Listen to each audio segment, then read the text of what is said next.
What's up, everybody? It's your boy Acid Light. So, Mortal Kombat 1 beta was this weekend. I thought we were going to get it for some time today. At least that's what I thought Ed Boon said in his tweet. I might have misinterpreted, but I can't play on PS5 now, so I don't know. Either way, I did play this weekend. It was a lot of fun. I played Liu Kang, Sub-Zero, and Kenshi. Those are the primary characters I focused on. This video will be a quick overview of Mortal Kombat 1 Kenshi's Sento stance. I hope I said that correct. I'm not going to go into extreme details like I do a lot of my guys, simply because this is the beta, guys. Things are going to change, so I just want to give you a very high-level overview of Sento stance, basics of how it works, because it was confusing for me. Go over some of his strings, special moves, and things like that. So let's jump into it. Okay, so you enter Sento stance with down back 1.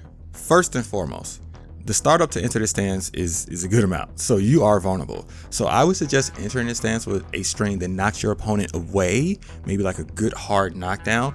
I found myself entering the stance in the beta off of Kenshi's 1-4-1 string. 1 is probably his fastest standing startup normal, and you can special cancel at the end of that string, so it made it pretty easy to enter that stance with like a punish or like an interrupt or something like that.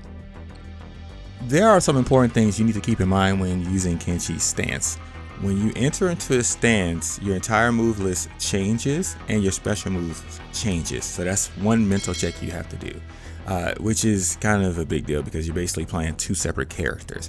Secondly, when you enter stance initially, you summon forth your ancestry spirit or whatever they want to call it. This was confusing to me because I actually thought that was the stance. And correct me if I'm wrong in the comments, guys, but I'm pretty sure that's not the stance, because this is going to bring me to my second point. But once you go into stance and you summon your ancestral spirit or whatever, your cameo meter will start to deplete. This is why you cannot have a cameo fighter out at the same time you have the stance out. Once that meter is completely gone, you will lose that spirit, which brings me to the second point. You're using up your cameo meter. You cannot access your cameo fighter. That meter and your cameo fighter is a huge part of the game.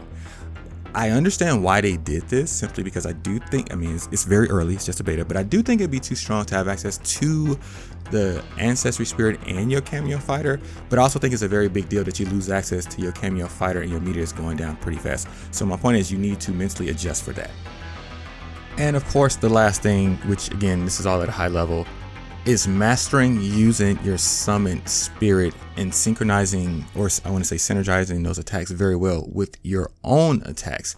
And one thing that you need to master just to do this is using R1. When you hold R1, you disable the spirit, meaning your spirit basically will stop moving and stop attacking. So when you let go of R1, depending on when you do it based on how you're pressuring your opponent, for example, you might have the spirit on one side and you on another side, or you're just basically attacking your opponent and then you're releasing R1 and then your spirit attack is coming right after your attack. These are things that I feel make Kenshi a lot harder, at least than Liu Kang and Sub-Zero. Like, I swear I was like 12-1 with Liu Kang and I picked Kenshi and lost like 4 matches in a row. Because that part, at least for me, is tricky, which is why I titled this thumbnail Puppet Master. I've always had struggles with Puppet Master characters. The other thing that you need to take consideration with is that a lot of spirit moves, which makes sense, will not work when the spirit isn't there.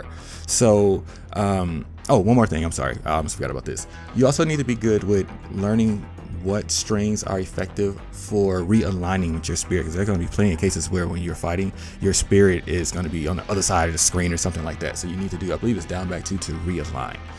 So yeah, those two things are really big deals to learn. And you need to also, as I was saying just before that, keep in mind what special moves you're using in your stance that access the spirit, because if the spirit is not there, those moves I don't believe work.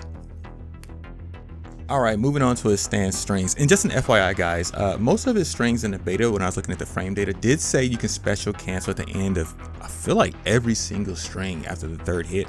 I was not able to do that. To be fair, I did not spend a lot of time trying. It is the beta and I had a short amount of time.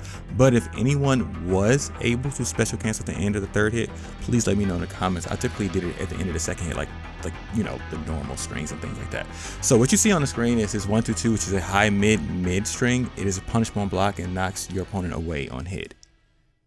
Moving on to the next string, which is his back 1-2, which is a low mid string that is unsafe on block and pops your opponent up on hit. This is nice because it does start off with a low, and he does have a standing overhead from this stance, a single move that's a standing overhead. So you do have some like 50-50 mix up there. I don't remember the frames, but from my memory, I think it is a big enough gap that a skilled player that can fuzzy guard will probably be able to block this and the overhead accordingly. Next string is this forward 2-2-1, which is a mid-low string. Again, unsafe on block and knocks the opponent down on hit. I like the fact that a lot of strings do have like a low overhead mix up in there somewhere, so it just does keep your opponent guessing. Next string is this forward 3-2. This is a low mid attack. Again, it starts off with the low. Again, it is unsafe on block and pops your opponent up. So this is where I'm starting to, I did not practice any aerial combos. I will definitely have to do that because that is a big deal in this game. There's a section in frames for aerial combos, but basically my point is with the back 1-2 and the 4-3-2, they both pop your opponent up. So I'm thinking here's where aerial combos would be actually a really good thing. And the last string is this 4-2-1, is a high overhead mid string. This is unsafe on block as well and knocks your opponent away, but you kind of see the theme of what I'm saying. Like a lot of these strings do have like a low or an overhead put in there, so it lets your opponent knows the matchup. You know, basically you can kind of like knowledge check them and stuff like that. Again, this move knocks your opponent away, so this might be one of those good strings where if you need to realign your spirit or cancel out of the stance, you do this. Okay, moving on to his special moves in his stance. Two of the special moves we've already talked about, which is basically the realignment one, which brings the summon spirit back next to you if it gets too far away, or like canceling / banishing the stance / spirit. I would say that 50 to 60%, at least that's how I felt, of the special moves when he's in his stance are related directly to having that spirit. So if you don't have that spirit, those moves will not work.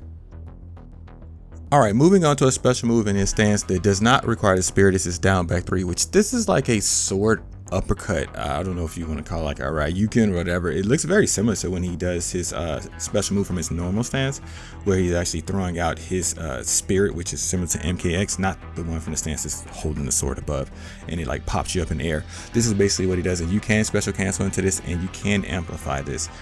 That being said, I'm pretty sure you can amplify all of his special moves that are attack-based moves.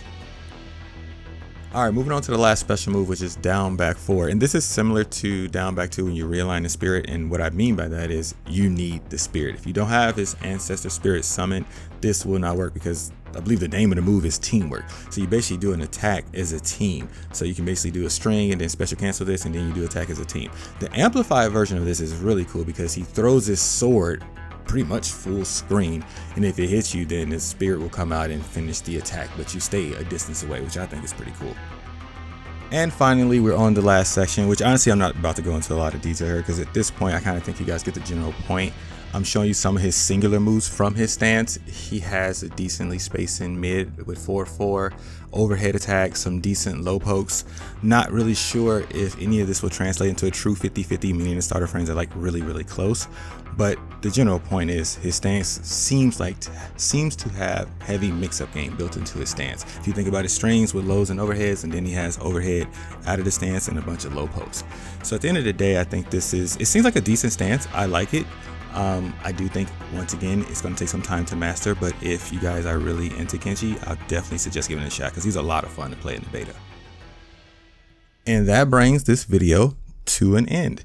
This was the beta for Mortal Kombat 1 Kenshi Sento stance. Still not sure if I'm saying that correctly. If you guys like the content, please consider liking and subscribing.